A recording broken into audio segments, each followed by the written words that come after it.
네, 안녕하세요. 오늘은 지금 제가 현직에서 있는 6년차 공인중개사로 재개발 투자도 같이 병행을 하고 있는데요.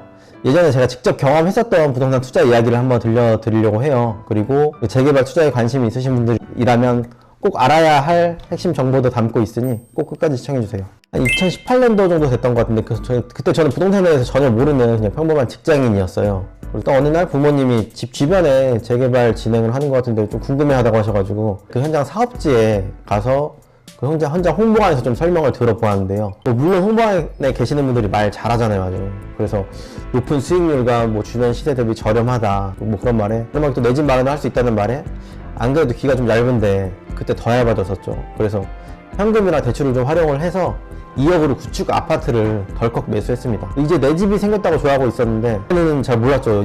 이게 지역주택조합인지 아니면 지역주택조합이 이렇게 성공하기 힘든 사업이고 일반 재개발하고 다른지 그때는 잘 몰랐어요. 지주택 사업 승인을 얻기 위해서는 해당 그 토지 사업부지에 95% 이상의 동의를 확보를 해야 되는데 이게 얼마나 어려운 거냐면 지금 서울시의 모아타운 같은 경우도 빠른 사업 추진을 위해서 80%에서 75%로 완화를 해주고 있는 상황인데요.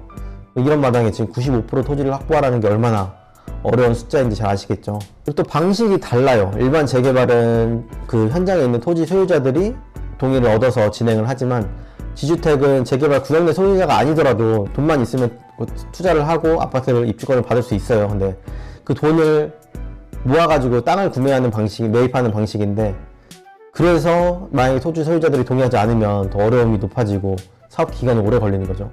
거기다 또 제가 가입했던 곳은 조합장과 업무대행사가 온갖 비리가 가지고 있었고 총회를 조작까지 했어요. 아무것도 진행된 게 없는 상황 속에서 또 갑자기 또 추가 분담금을 1억 7천인가 내라는 그 통보가 날라와요.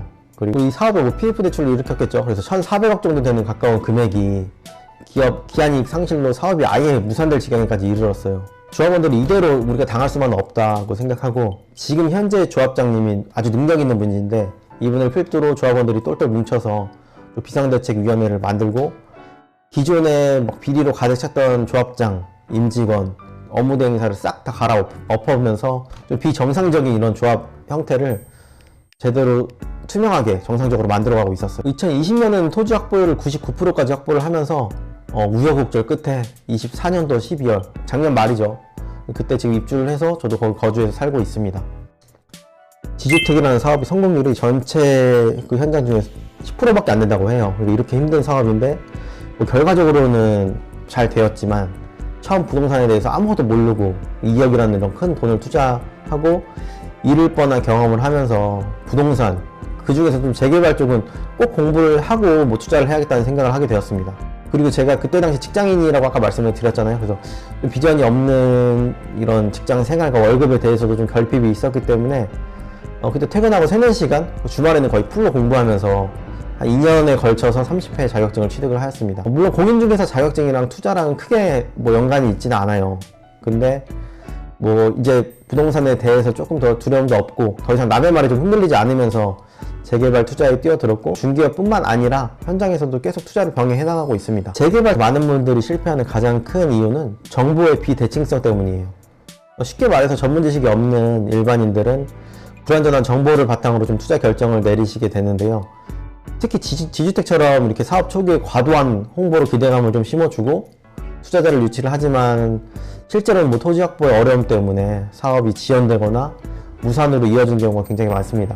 그래서 그 현장에 뛰어들기 전에 사업성 검토가 어느 정도 제대로 이루어졌는지 그리고 토지 확보가 실제로 얼마나 되었는지 그리고 추가 분담금은 대략 가능성이 얼마나 될지를 꼭 체크를 해보고 들어가셔야 돼요. 그리고 재개발 투자에서 가장 중요한 게 사업의 진행 단계를 정확하게 파악하는 건데요. 일반적인 재개발 사업은 정비 구역 지정, 어느 정도 구역계를 정하고 추진위를 구성하고 동의서를 얻어서 조합을 설립하고 사업 시행 인가 그리고 관리처분 인가가 나고 착공, 준공의 단계를 거치게 되는데 물론 초기 단계일수록 수익률이 크지만 리스크도 크다는 점을 꼭 명심을 해야 합니다. 그리고 정확한 정보도 굉장히 중요해요. 왜냐면 요즘 워낙 카톡 단톡방이나 인터넷 부동산 커뮤니티의 정보가 많기 때문에 그러한 정보만 믿지 마시고 해당 구청의 도시계획과를 직접 방문하시거나 임장은 필수겠죠. 그리고 재개발 조합 사무실에 가서 지금 공식적으로 그런 공식적인 정보도 수집해보는 것도 굉장히 중요합니다. 마지막으로 주민들의 반응도도 중요한 지표예요.